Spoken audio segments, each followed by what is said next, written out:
You may actually perhaps not realize it, but your life is full of poetry.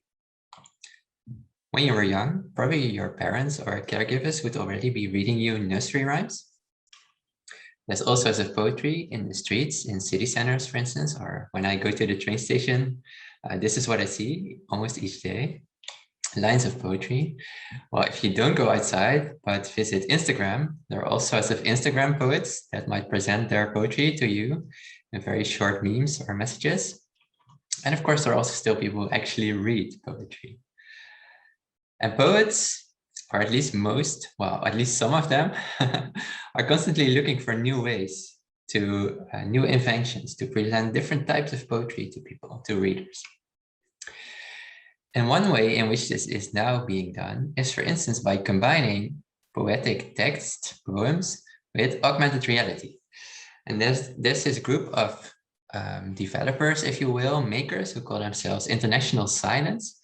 And they work with writers or with poets to sort of produce poetry, if you will, in the streets. So one thing you can do is go to Amsterdam and take a tram there. If you take tram line 3, you install an app. And what you then can do is point your phone at the world while you're on this tram, while this tram is riding through Amsterdam. It only works if you take this particular tram line. And then at certain points during your journey, there will be those letters floating towards you that then at some point get close to you and form a line of poetry. And some of those lines of poetry actually are a bit related to the places that you're visiting while you're on this tram. So this is then a poem written by a famous Dutch poet, Lieke Marsman. And those developers added this sort of augmented reality application to it. So a very different way of experiencing poetry compared to more traditional ways of reading, right?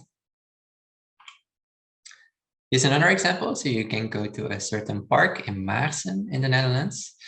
Again, you download this app and all of a sudden all sorts of poetry will be floating around you in this park. So you can really be immersed in poetry, if you will. Here's yet another example, which is developed specifically for libraries. So you would go to a library, again, you install an app, you sit in this library, and there's all sorts of poetry around you. All sorts of poems being created and being presented to you via this app. And those can be very highbrow poems, more traditional poetry perhaps, but also more like spoken word-like poems that are maybe more accessible to a general audience. So those are all examples of how you could combine augmented reality with poetry.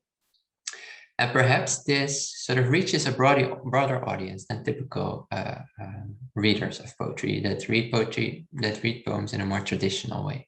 So augmented reality, the affordances of augmented reality are really more or less exploited to sort of immerse people almost literally into poetic texts.